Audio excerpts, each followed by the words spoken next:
Hello viewer, আমি আনিসুর রহমান আনিস। আপনারা তো জেনেছেন যে গত 3 দিন ধরে সারা দেশ জুড়ে যে ভাঙচুর নেককারজনক ঘটনা ঘটে চলেছে, স্পেশালি যেটা ধানমন্ডি 32 নম্বর, যেখানে স্বাধীনতার বাংলাদেশের মহান মুক্তিযুদ্ধ, স্বাধিকার আন্দোলন সহ 1962, 66, 69, 70, 71, 90 প্রত্যেকটা আন্দোলনের যে সূতিকাগার, স্পেশালি 1971 সালে মহান মুক্তিযুদ্ধের সূতিকাগার হিসেবে ধরা হয় ধানমন্ডি 32 নম্বরকে। সেই ধানমন্ডি 32 নম্বর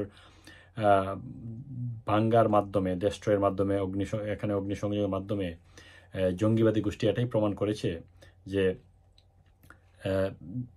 বাংলাদেশের স্বাধীনতার ইতিহাসকে বিচ্ছিন্ন করার জন্য, বাংলাদেশের স্বাধীনতার ইতিহাসকে নিশ্চিহ্ন করার জন্য এই জিনিসটি। এবং এখানে ভারতের সাবেক পররাষ্ট্র সচিব বলেছেন যে বর্তমান সরকারের ছত্রছায়ায় পাকিস্তানি মদতপুষ্ট উগ্র জঙ্গিবাদী গোষ্ঠী এই ঘটনা ঘটিয়েছে।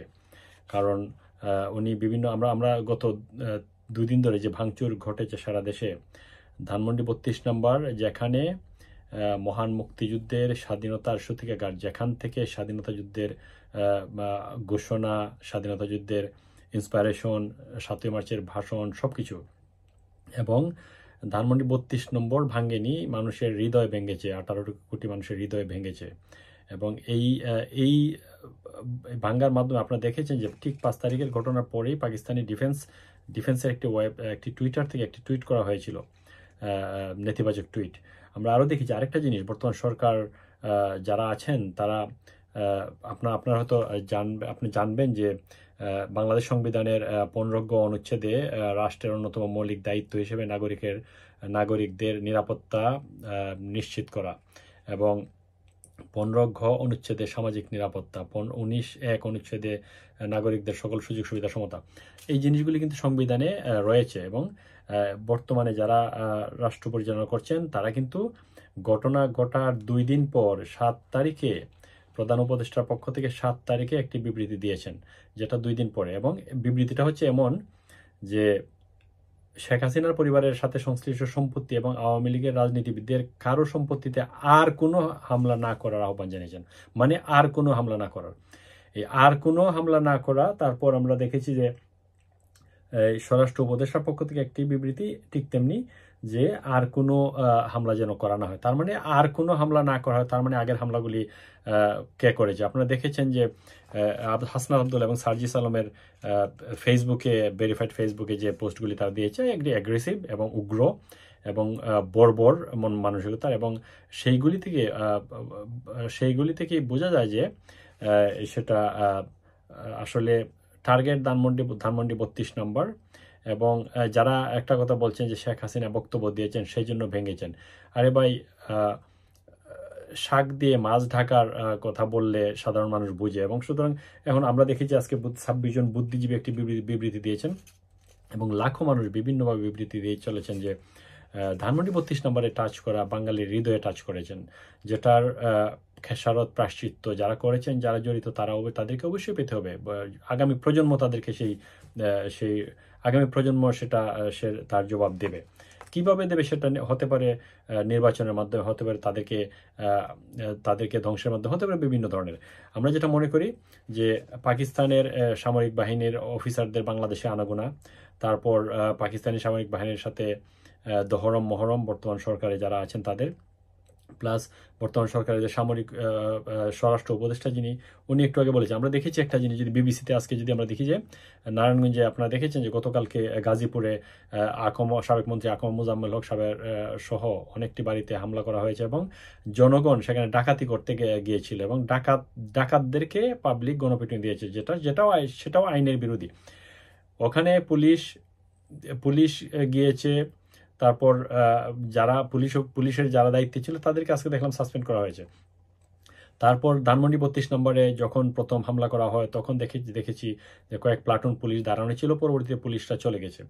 আপনারা হয়তো জানেন যে বাংলাদেশের সেনাবাহিনী কিন্তু বর্তমানে বাংলাদেশ সেনাবাহিনীর কিন্তু ম্যাজিস্ট্রেসি পাওয়ার রয়েছে, এখন ম্যাজিস্ট্রেসি পাওয়ার দেওয়া হয়েছে। ম্যাজিস্ট্রেসি পাওয়ার সত্ত্বেও সাংবিধানিকভাবে প্রতিষ্ঠিত, তারা কিন্তু সাংবিধানিকভাবেই তারা শপথ নিয়েছেন। একজন পুলিশ অফিসার, একজন আর্মি অফিসার কিন্তু সাংবিধানিকভাবে শপথ নিয়েছেন চাকরিতে দেশ রক্ষা করবেন, দেশের শান্তি শৃঙ্খলা বজায় রাখবেন। এবং সংবিধানের 15 গ অনুচ্ছেদ, 15 ঘ অনুচ্ছেদে, 19 অনুচ্ছেদে কিন্তু জনগণের নিরাপত্তা বিধান, তারপর জনগণের শান্তি শৃঙ্খলা নিরাপত্তা বিধান, জনগণের সম্পদ বিনষ্ট প্রতিরোধে আইন শৃঙ্খলা রক্ষাকারী বাহিনী এগিয়ে আসবে, সেটাই কিন্তু বলা হয়েছে। এবং আইন শৃঙ্খলা রক্ষাকারী বাহিনী যারা আছেন তারা কিন্তু সেই শপথ নিয়েই কিন্তু সেনাবাহিনীতে, আর্মিতে, পুলিশে যোগদান করেছিলেন। সুতরাং তার মধ্যে বর্তমানের সরকার, যেটাই বলি আমরা অন্তর্বর্তী অথবা কেয়ারটেকার, হোয়াটএভার, কেয়ারটেকার বা ইন্টারিম, আসলে সাংবিধানিকভাবে তো তারা বৈধ না, সাংবিধানিকভাবে কিন্তু তাদের কোনো মানে বৈধতা নেই, যেটা সংবিধানে বলা হয়েছে।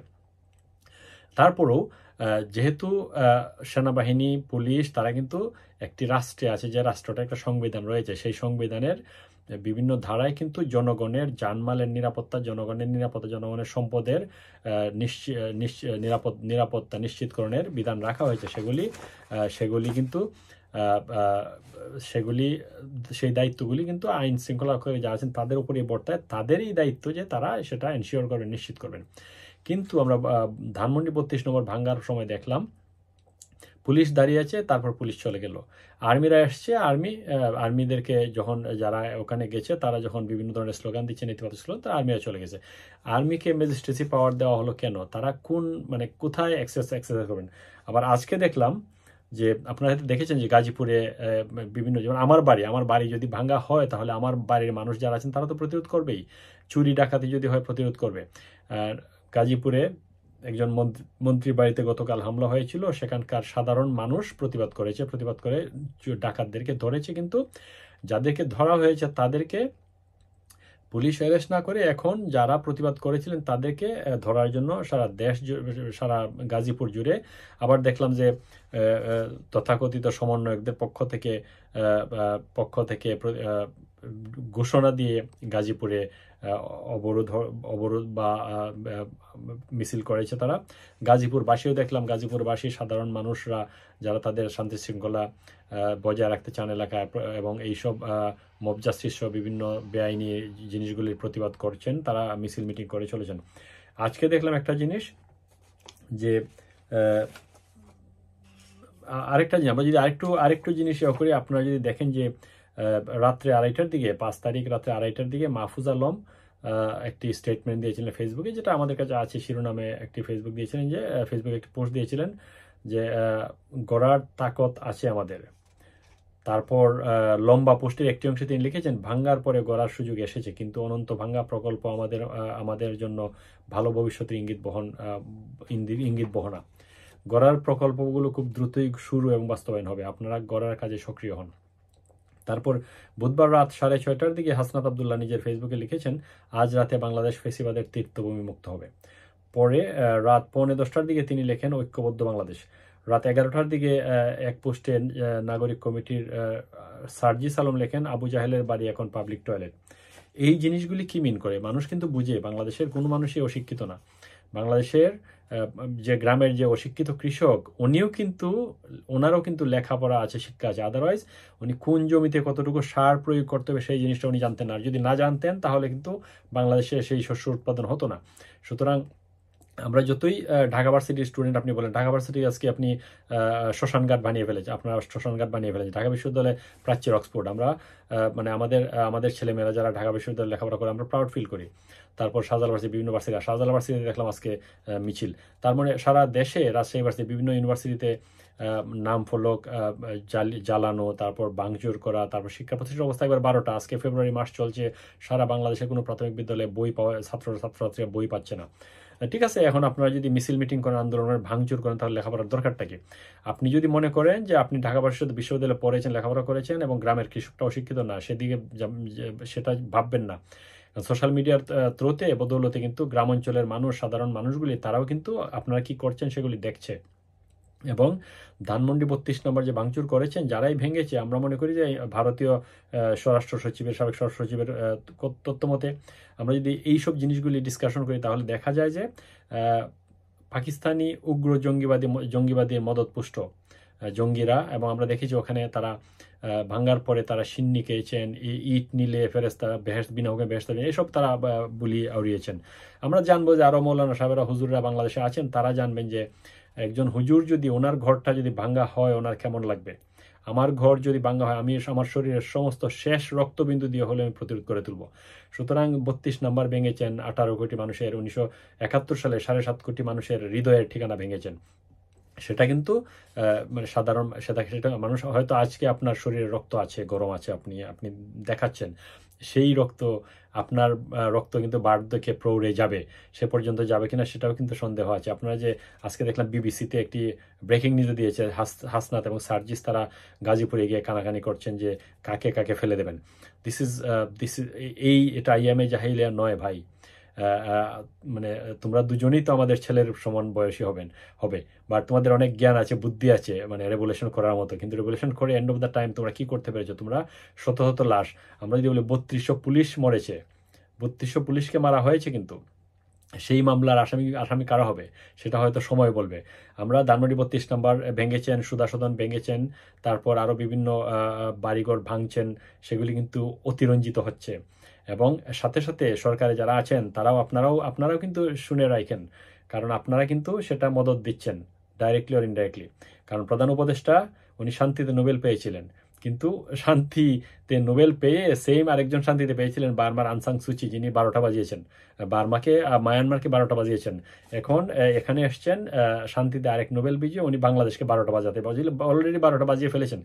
যাই হোক, আমরা মনে করি বাংলাদেশের জনগণ সেটা দেখবে, এবং বাংলাদেশের জনগণ সারা জীবন প্রতিবাদী, এবং তারা দেখবে। আমরা চাই মানুষ মানে শান্তি চায়, এবং সেই শান্তি যদি কেউ প্রতিষ্ঠা করে আমরা তাকে সাপোর্ট করি। এখন আমরা দেখছি যে সংস্কারের নামে ঢং শুরু করেছেন, সংস্কার প্রস্তাব দিচ্ছেন, সেদিকে রাস্তাঘাটে মানুষ মরছে, দ্রব্যমূল্যের দাম, তারপর সবকিছু না বিশ্বাস, তারপর শিল্প প্রতিষ্ঠান বন্ধ, এক্সপোর্ট বন্ধ, ইনকাম নেই, তারপর বিভিন্ন দিক দিয়ে প্রথম আমরা শুনেছিলাম যে প্রথম ওনাকে যখন ধরে আনা হয়, ফ্রান্স থেকে ধরে নেওয়া, মনে হচ্ছিল যে উনি সারা পৃথিবীর সব টাকাই বাংলাদেশে নিয়ে আসবেন। এখন দেখা যায় না, সবাই মানে আমরা যদি বলি বুড়ো আঙ্গুল দেখাচ্ছে। দেখা যাক, কেয়ারটেকার গভর্নমেন্ট বলেন আর ইন্টারিম বলেন, বাংলাদেশ সাংবিধানিক ধারা অনুযায়ী কিন্তু ওনার কিন্তু আর বৈধতা নেই, কারণ 90 দিনের মধ্যে আপনি যদি কেয়ারটেকার গভর্নমেন্টই থাকেন, you have to arrange for the elections within the 3 months 90 days, যেটা সংবিধান বলে। এখন আপনি বলতে পারেন যে সংবিধান তো নাই, বাংলা সংবিধান নাই, তাহলে তো আপনিও নাই। যদি বলেন সাংবিধানিকভাবে বাংলাদেশ চলছে না সংবিধান, তাহলে পুলিশ নাই, আর্মি নাই, কিছু নেই, আপনিও নাই। সুতরাং let's think in a positive way, এবং এটা ভাববার বিষয় না এই দিন নয়, আরও দিন আছে। সুতরাং আমরা মনে করি যে বাংলাদেশের জনগণই আপনাদেরকে জবাব দেবে। শেষ কোথায় জনগণ দেখবে 1971 সালে মহান মুক্তিযুদ্ধের মাধ্যমে 30 লক্ষ শহীদের রক্তের বিনিময়ে অর্জিত স্বাধীনতা, এবং প্রায় 2.5 লক্ষেরও বেশি মা বোনের ইজ্জতের বিনিময়ে সংগ্রামের মধ্যে, এবং সেই স্বাধীনতা যুদ্ধকালীন সময়ের দীর্ঘদিন পরে দেশটাকে যখন উন্নয়নের একটা পর্যায়ে নেওয়ার জন্য আমরা মনে করি বাংলাদেশে কিছু রাজনৈতিক দল আছে, বাংলাদেশ আওয়ামী লীগ, বাংলাদেশ জাতীয়তাবাদী দল, আমি কোনো রাজনৈতিক দলকেই আমি ছোট করে দেখি না। তবে ছোট রাজনৈতিক দলগুলি যারা আছেন এখন, যারা বিভিন্ন ধরনের রাজনৈতিক দল গঠনের চেষ্টা করছেন, সেটা সবারই অধিকার আছে, গণতান্ত্রিক, everybody have got the right to form any committee, on you have got the democratic right to go anyway, এবং আপনাদের রাজনীতি করার অধিকার আছে। সুতরাং আমরা মনে করি যে রাজনীতির নামে পরিবেশ অস্থিতিশীল করে, দেশকে ধ্বংস করে, সমাজকে নষ্ট করে, মানুষের মনকে কলুষিত করে, মানুষের বিবেক ধ্বংস করে আগানো যায় না। ভিউয়ার, যদি আমার ভিডিওটি আপনাদের ভালো লাগে, আমার ইউটিউবটা সাবস্ক্রাইব করে কৃতজ্ঞ। ধন্যবাদ আপনাদের সবাইকে।